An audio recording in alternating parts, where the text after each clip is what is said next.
तर आज आपण पाहणार आहोत की चौरस तयार कसे होतात. तर आपल्याला प्रश्न दिला जातो, दिलेल्या आकृतीत एकूण चौरस किती. तर पहिल्या प्रकारात आपण सूत्राप्रमाणे नंबर देऊन घ्यायचे आहेत. 2 3 4 2.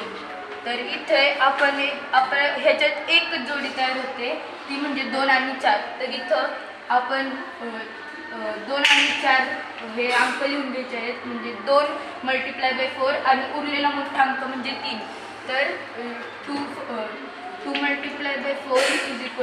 8 प्लस उरलेला 3 मोठा अंक ते म्हणजे 11. तर अशा प्रकारे आपलं ह्याच्यात एकूण चौरस 11 आहे.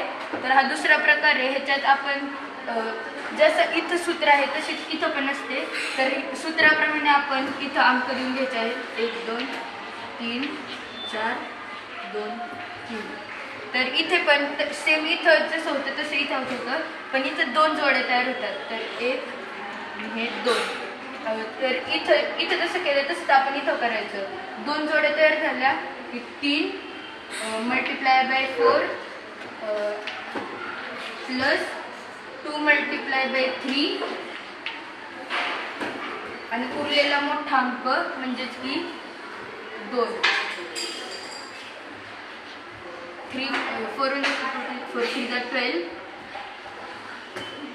प्लस 3 2 6 प्लस उरलेला मोठा अंक म्हणजेच 18 20.